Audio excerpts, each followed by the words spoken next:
bueno, en la arquitectura original no existían ventanas ni ventanales, tuvo que haber sido una puerta. Lo trajeron del Perú o de Sudamérica, Bolivia, no mal no recuerdo. Eh, las columnas de sección ortogonal de madera, bueno, características también de la arquitectura de la época colonial, con su base de piedra, que después posteriormente pues, se fue utilizando concreto, que termina en una zapata a 180 grados con formas geométricas, características. Aquí está la característica de la arquitectura árabe, ¿verdad? Esas volutas que tienen, esos remarcos que se le hacen, son exportadas del tiempo que España estuvo conquistada por los moros, que les decían ellos, que eran los árabes, para los tiempos de las Guerras Santas y todo ese tiempo. Y bueno, básicamente eso en lo que es la fachada, el tejado.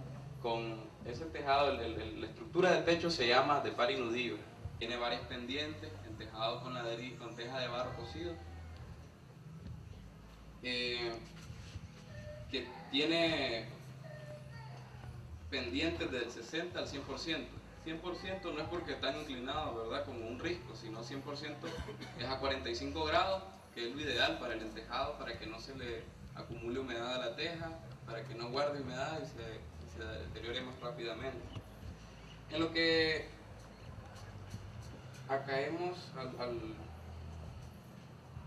al estado actual del inmueble, como bien había indicado la señorita que estaba presentando, venimos con unos expertos del INC y de la UNE que nos dieron indicaciones de cómo pues, hacer el levantamiento. Ya se han hecho algunos levantamientos físicos del inmueble, fotografía. Entonces, el deterioro principal, que ya lo mencionaba el doctor, es el desprendimiento de la pared oeste, ¿verdad? En una sección, este desprendimiento se da a causa de que se ha dañado en gran medida el entejado. Venían muchos muchachos ahí, pues, atolondrados, como decía el doctor, que se ponían a caminar en el techo y dañaron el tejado. Entonces no es porque el tejado no haya servido o porque se haya descuidado, sino más bien porque hubo una incidencia humana antrópica que dañó dicho tejado, y entonces eso, las escorrentías de agua sobre el tejado, socavaron internamente las paredes y produjeron el colapso de la misma. Entonces, el barandal, todo lo que una parte está unida, se conserva porque es madera roja. Que nosotros conocemos, ni León ni Granada tiene una casa hacienda como la que Rivas tiene.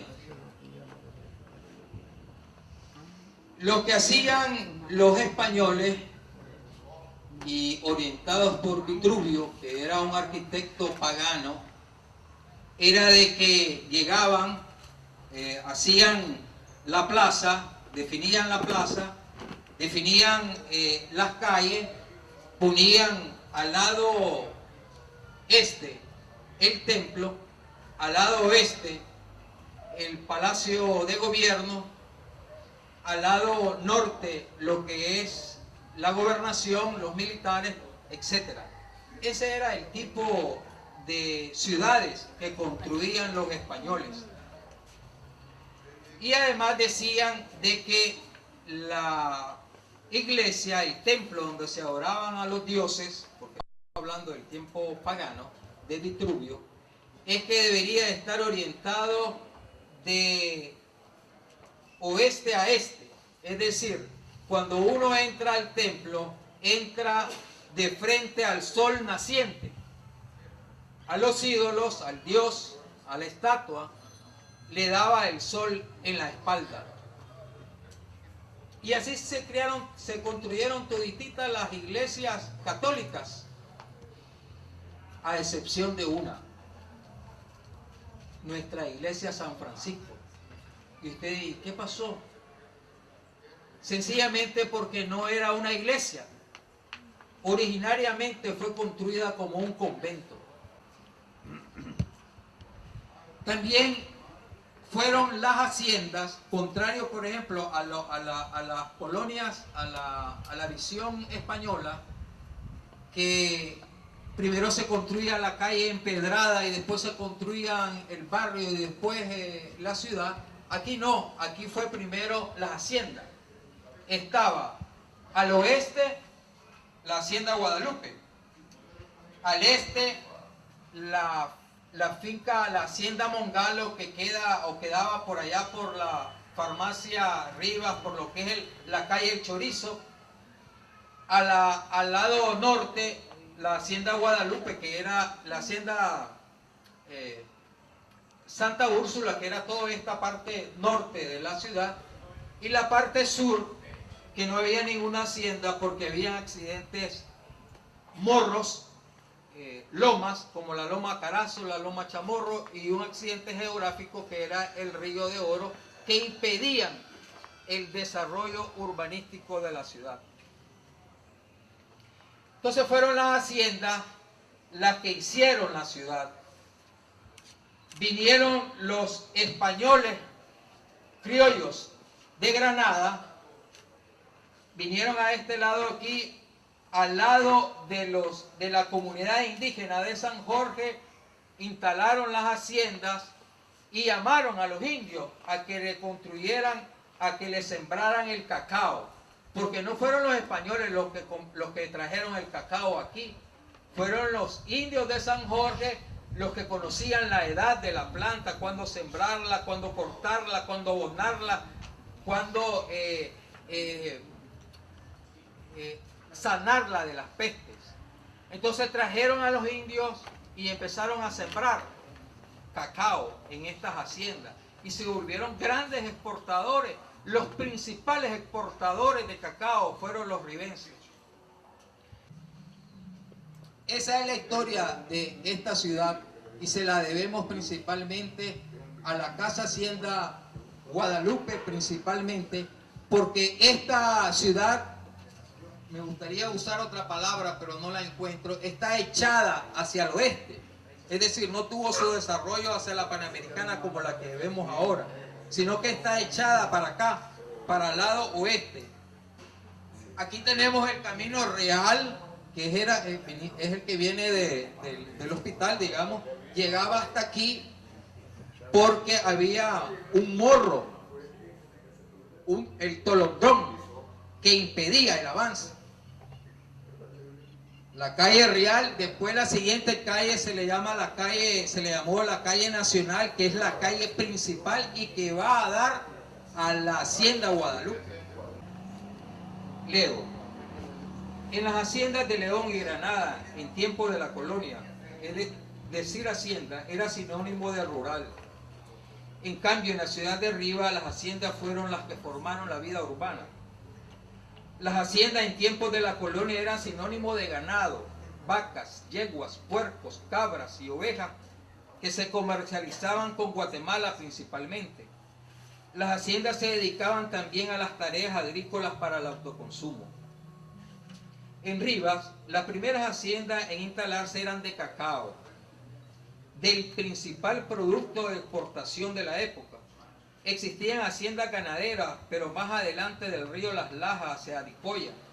Las haciendas originarias no eran de españoles, sino de descendientes de españoles, los criollos, los nacidos en el territorio. José Coronel Urtecho es de la tesis de que Rivas nació, abro comillas, como plantas del suelo al influjo de la vida en las haciendas formadas por los criollos, y que la comunidad indígena de San Jorge contribuyó a la formación o desarrollo de estas haciendas. Los criollos de Granada fueron los primeros en instalarse, permanecían largo tiempo en las haciendas, regresaban a abastecerse y volvían a permanecer temporadas enteras, y así fueron requiriendo primero de la familia, luego de los vecinos, hasta contratar personal. Nacían nuevas plantaciones y haciendas de cacao que requerían de personal de trabajo, A la vez solicitaban vivir en los linderos de la propiedad. Para tal fin, las haciendas de Rivas fijaron un centro donde se desarrollara la vida urbana de los trabajadores y su familia. El centro escogido fue entre las propiedades de la Hacienda Guadalupe al oeste, Hacienda Santa Úrsula más hacia el norte y Hacienda Mongalo al este. Es del 25 de marzo de 1980. De este departamento y del Ministerio de Cultura, en ese del decreto del 2001, no sé si ya están aburridos para... Posteriormente, y siguiendo los turismo, el Ministerio del Ambiente y Recursos Naturales y las funciones que deberá tener la antes de la fiesta patria. Aquí está la carta dirigida al presidente de la Dirección del Patrimonio Cultural de la Nación por el Estado. Lo que hay que hacer son gestiones en la Asamblea Nacional. Lo hago, ¿no? Yo soy inocente y no hago un aporte.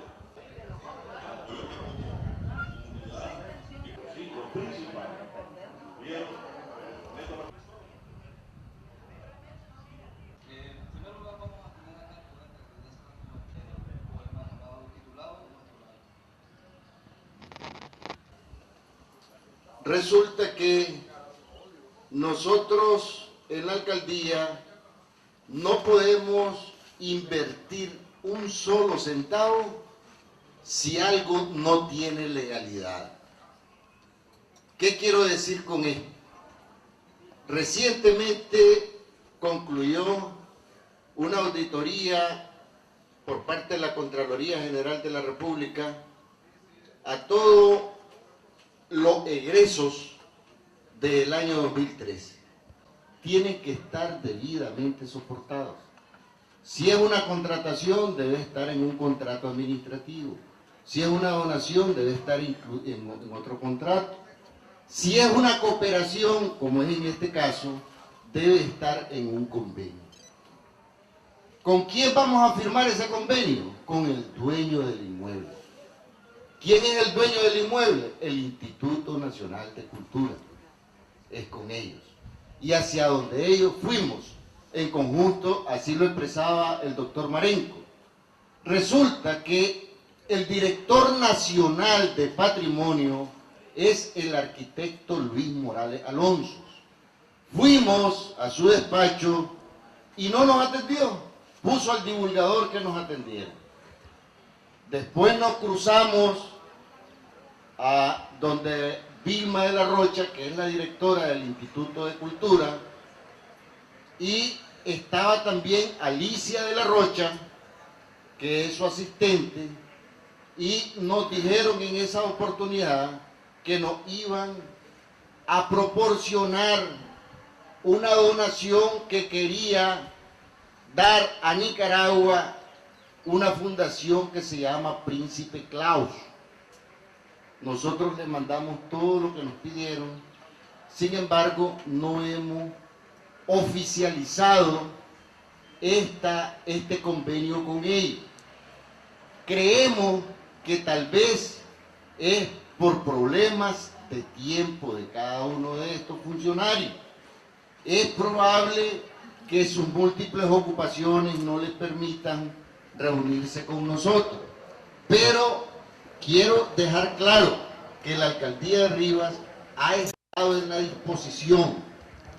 Sobre lo que aparece en la prensa de que refiere el periodista Ramón Villarreal, de que la alcaldía de Rivas recibió 40.000 córdobas del Instituto de Cultura para la restauración del techo, yo puedo proporcionar el gasto, la ficha. Fueron 82.000 córdobas que se gastaron. La alcaldía puso 42 y el Ministerio de Cultura puso 40.